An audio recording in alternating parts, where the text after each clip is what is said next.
औज़ुबिल्लाहिमिनश्शैतानिर्रजीम बिस्मिल्लाहिर्रहमानिर्रहीम रब्बि इश्रह ली सदरी व यस्सिर ली अमरी वाहलुल उक़दतम मिन लिसानी यफ़क़हू क़ौली रब्बि ज़िदनी इल्मा।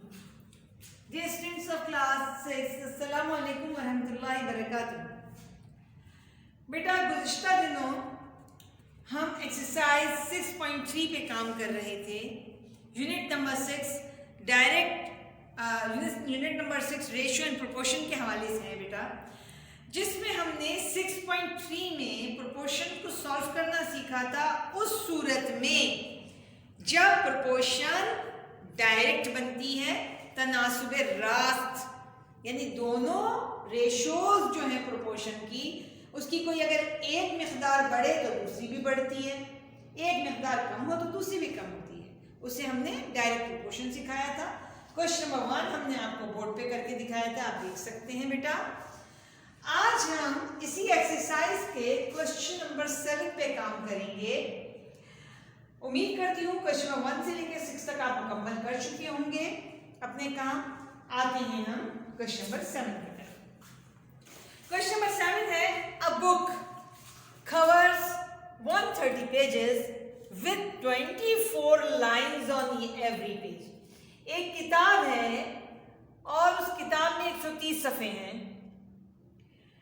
130 सफ़े उस सूरत में है कि हर सफ़े पे जो मैटर मौजूद है वो उसमें 24 लाइनों पे मुश्तमिल है।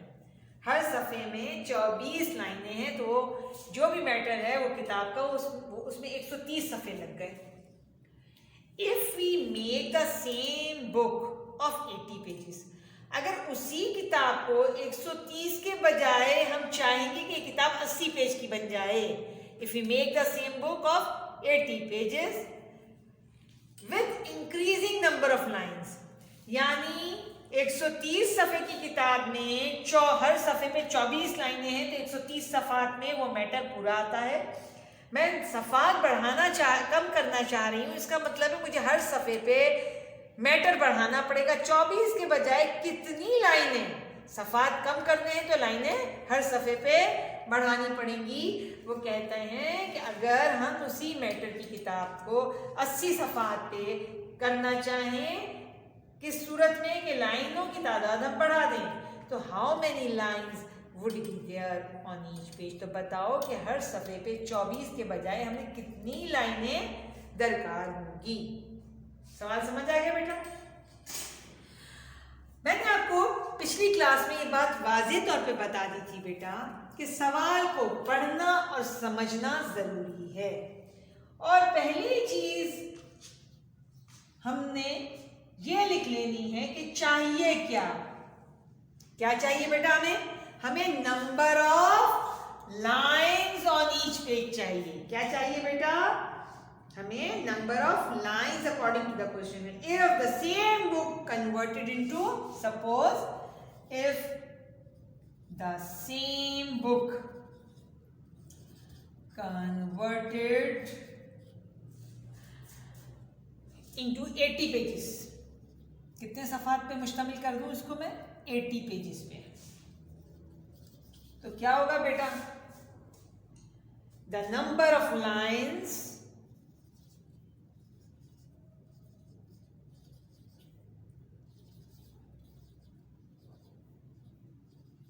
On each page is equal to x। ये मालूम करना है।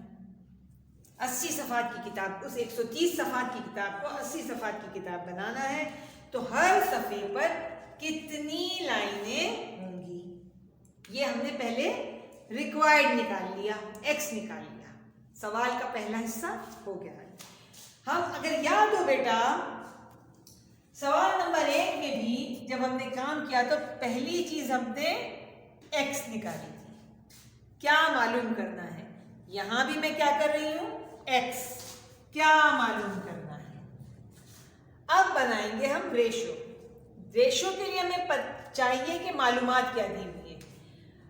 अ बुक कवर्स 130 पेजेस, यानी हमारे पास सफ़ात की तादाद है विथ 24 लाइन्स, और लाइनों की तादाद, हर सफ़े पे लाइनों की तादाद है। तो हमारे पास दो चीज़ें बन जाएंगी। नंबर ऑफ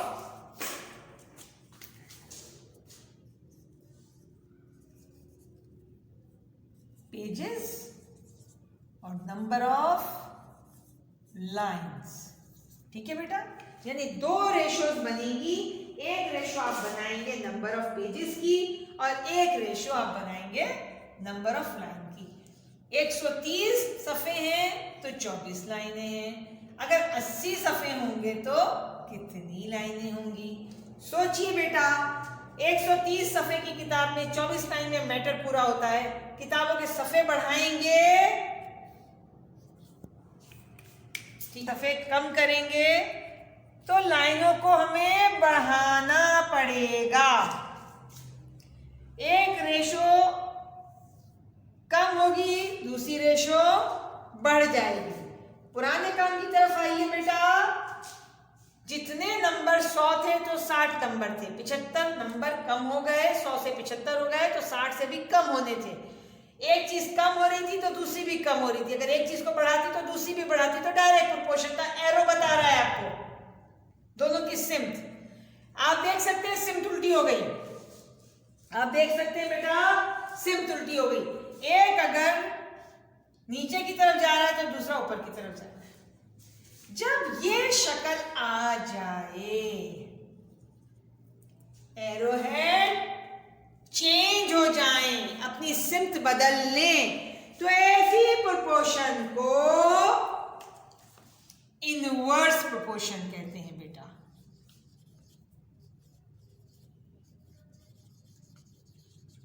बस क्लू यहां अहम बात बताई थी, वही बात यहां बता रहे हैं। डॉट बताते हैं एंटीसीडेंट, एरो बताता है कॉन्सिक्वेंट। डॉट बताता है एंटीसीडेंट, एरो बताता है कॉन्सिक्वेंट। अब आप बनाइए बेटा इसकी ratios. Antecedent 130:80, proportion with x is to 24, x is to 24। यहां था 60:x। फर्क समझ आ रहा है बेटा? एरो हेड देखिए बदल गए। कंपैरिजन कीजिए दोनों सवालात का। हमने जो 13 तारीख को काम किया था उसमें जो सवाल समझाया था, दोनों के एरो हेड एक जानिब थे, आपकी कौन से एंटीसीडेंट के डॉट एक जानिब थे। आज के बताए गए काम में अगर मैंने नंबर ऑफ पेजेस कम करे हैं तो मुझे लाइनों को बढ़ाना पड़ेगा हर सफे पे। एक चीज कम हो रही है, दूसरी बढ़ रही है, तो एरो हेड चेंज हो गया। अब सवाल उल्टा हो गया है, इन्वर्स हो गई।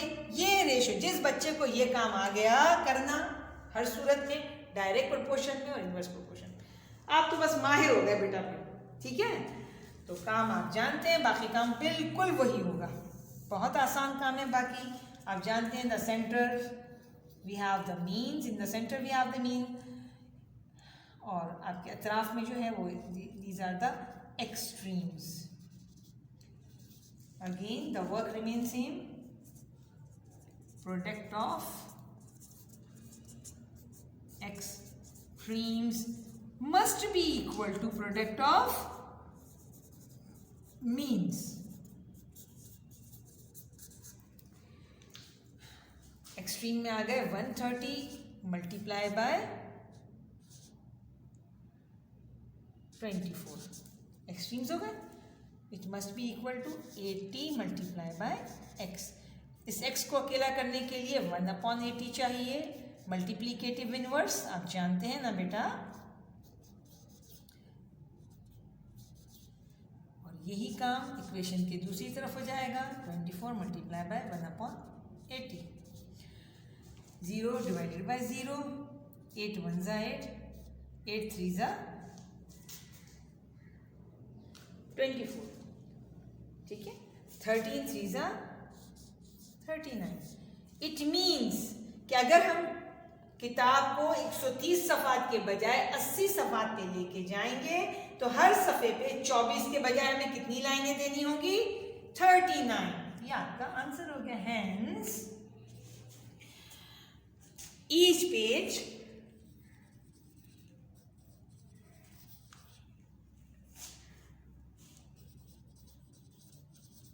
would be of 39 lines।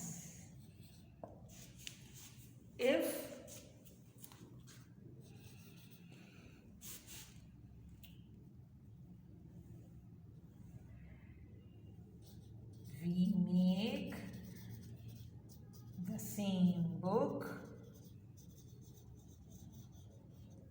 Of 80 pages.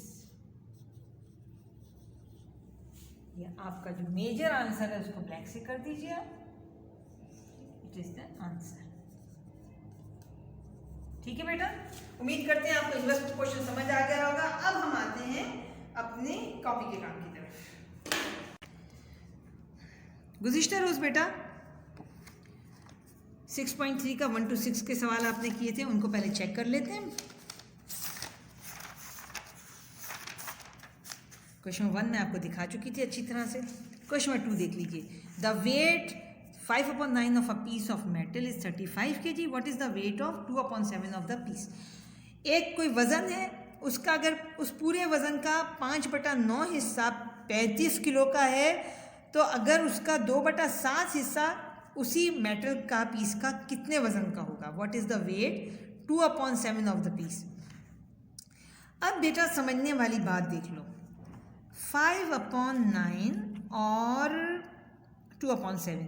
अगर आपको याद हो तो छोटी क्लास में हमने कंपैरिजन इसकी सिखाई थी प्रेप में, कि दो फ्रैक्शंस हैं, अगर 1 और 2 होता, आपको पता है 1 छोटा 2 बड़ा, साफ वाजे। फ्रैक्शन में क्या करते हैं आप एलसीएम निकालते हैं डिनोमिनेटर्स का, 63, 7 9 जा 63, 9 7 जा 63, ठीक है बेटा। और इसका एलसीएम निकाल लेते थे, और एलसीएम से जब हम दोनों फ्रैक्शंस को मल्टीप्लाई करते हैं, 9 1 जा 9, 7 3 जा 7, ये हो गई 35, ये हो गया 18। अब आपको पता चल गया कि कौन सी फ्रैक्शन बड़ी है और कौन सी फ्रैक्शन छोटी है। ये काम अगर आपको याद हो, हम छोटी क्लास में बहुत अच्छी तरह कर चुके हैं। ये मालूम होना बहुत ज़रूरी है, मिक़दार की वेटेज। अगर आप 5/9 मुझे नहीं समझ में आता डायरेक्ट कि भाई 5/9 बड़ी है कि 2/7 बड़ी है। जब हमने हिसाब किया तो पता चला 5/9 की वेटेज 35 की बन रही है और 2/7 की वेटेज 18 की बन रही है। तो ऑब्वियसली ये छोटी है, ये बड़ी है, ये मालूम करना ज़रूरी है। ये वर्कआउट करना ज़रूरी नहीं है, आप रफ में भी कर सकते हैं। इस वर्कआउट के थ्रू मुझे पता चलता है कि कौन सी मिक़दार बड़ी है, कौन सी छोटी है। 5/9 इज़ ग्रेटर, अगर ये बड़ी थी तो 35 किलो की थी, अगर ये 35 से 18 की वेटेज पे चली गई, यानी ये कम हो गई 2/7, तो ऑब्वियसली ये मिक़दार भी कम होनी चाहिए, ठीक है ना बेटा। तो इसी वजह से हम इसको डायरेक्ट प्रोपोर्शन बनाया हमने कि ये 35 वाली जो है 5/9 जिसकी वैल्यू 35 की है, वो 35 kg की है, तो 2/7 18 वाली की मिक़दार कम होगी। और वही तरीक़ा हमने किया। फिर उसके बाद प्रोडक्ट ऑफ डायरेक्ट प्रोपोर्शन बनाया, एंटीसीडेंट बनाया, इसको और कॉन्सिक्वेंट बनाया, तरीक़ेकार आपको सिखाया था, सिंप्लीफाई किया, 18 आंसर आ गया। इसके बाद on a map 80 kilometres are represented by 5 centimetre. एक नक्शे के ऊपर, नक्शे आपने देखे होंगे ना, दुनिया के नक्शे देखे होंगे, उसमें लाइनें होती हैं, पूरी दुनिया को छोटे से कागज़ पे बनाया जाता है, तो उसकी मेजरमेंट बाकायदा होती है। 80 किलोमीटर किसी दुनिया में डिस्टेंस है, उसको 5 सेंटीमीटर से उस नक्शे पे बनाया गया है। If the distance between 2 cities on the map is 15 centimetre, अगर नक्शे के ऊपर कोई फासला 5 सेंटीमीटर दिखाया जा रहा है, तो इसका मतलब है कि फिज़िकली वो 80 किलोमीटर का फासला है। तो पूछ रहे हैं कि अगर कोई फासला नक्शे पे 15 किलोमीटर बताया जा रहा है, तो बताइए कि असल फासला कितना होगा। वही पहले सपोज कर दिया, जो मालूम करना है एक्स निकाल लिया कि आपको फासला मालूम करना है अगर 15 सेंटीमीटर नक्शे पर है, और उसके बाद आपने इसकी रेशो बनाई है। 5 सेंटीमीटर बताता है 80 किलोमीटर को, तो 15 सेंटीमीटर यानी 5 से 15 बढ़ गया, तो ज़ाहिर है वो 80 से ज़्यादा फासले को बताएगा। ये भी डायरेक्ट प्रोपोर्शन हो गई। और फिर उसी तरह से हमने एंटीसीडेंट बना के, कॉन्सिक्वेंट बना के और सिंप्लीफाई कर लिया। क्वेश्चन नंबर 4 पे आ जाइए। फकलो डजन एग्स कॉस्ट, 1 दर्जन अंडे 60 रुपए के हैं, तो 32 अंडे कितने होंगे। पहले तो आपको क्या मालूम करना है, find the cost of 32 eggs. X निकाल लिया, 1 दर्जन होता है 12 के बराबर, यानी 12 अंडों की कीमत है 60 रुपये, तो 32 की क्या होगी, यकीनन 12 की 60 है तो 32 की ज़्यादा होगी। अंडे भी बढ़ रहे हैं तो कीमत भी बढ़ रही है, डायरेक्ट प्रोपोर्शन बना दी, तरीक़ेकार आ गया। 5वां सवाल आप देख सकते हैं। अच्छा, इसमें कोई रेशियो प्रोपोर्शन का कोई काम नहीं था। Tabassum earns 42,000 in a month. Tabassum जो है 42,000 रुपये महीने के कमाती है एंड स्पेंड्स 39,800 39,800 रुपया खर्च करती है। Find the ratio of her saving, income, expenditure and saving. Find the saving to her income and also find the ratio of her expenditure to income. वो अर्न करती है 42,000, जो अर्न करती है वो हो गई इनकम। शी स्पेंड्स, जो स्पेंड करती है वो हो गए एक्सपेंडिचर। जब आप इनकम में से एक्सपेंडिचर निकालते हैं तो आपके पास बच जाती है सेविंग, शी सेव्स, सेविंग। अब ये हमारे पास 3 चीज़ें आ गई, इनकी हमें रेशो बनानी है। पहली रेशो मांगते हैं सेविंग टू इनकम, पहली रेशो सेविंग एंड इनकम की। सेविंग है 2,200, इनकम है 42,000 रुपया। आप इसको सिंप्लीफाई करें जैसे एक्सरसाइज नंबर 6.2 में आपने किया था बेटा। आपके पास रेशो आ गई 11:210। दूसरी पूछी गई ratio between expenditure to income, expenditure income. Expenditure कितने हैं 39,800, इनकम है 42,000। सिंप्लीफाई कीजिए जैसे 6.2 में आपको सिखाया था। सिंप्लीफाई करने पे आ गई 199:210। Hence the ratio between saving and income is 11:210 and ratio between expenditure and income is 119:210. Question number 6 again. If Naveed can read 45 pages of a book in 75 minutes, Naveed 45 सफ़े 75 मिनट में पढ़ता है। Find the time he takes to read the book of 876 pages. तो आप बताइए 876 pages वो कितने minute में पढ़ेगा। तरीक़ाकार वही होगा, पेज बढ़ेंगे तो टाइम बढ़ेगा, डायरेक्ट प्रोपोर्शन बन गई। इस्तेमाल किया आपने वही तरीक़ाकार, सॉल्व किया, जवाब आ गया 1460 मिनट्स, यानी 45 सफ़े 75 मिनट में पढ़ता है तो 876 सफ़े 1460 मिनट में पढ़ेगा। ये आपका जवाब आ गया। मैंने इसको मज़ीद बताया कि इस मिनटों को हम घंटों में कन्वर्ट करेंगे, यानी आप जानते हैं 1 घंटे में होते हैं 60 मिनट। मैंने 60 से डिवाइड किया, 73/3 आया। मज़ीद सिंप्लीफाई किया तो 24 होल 1/3 आया।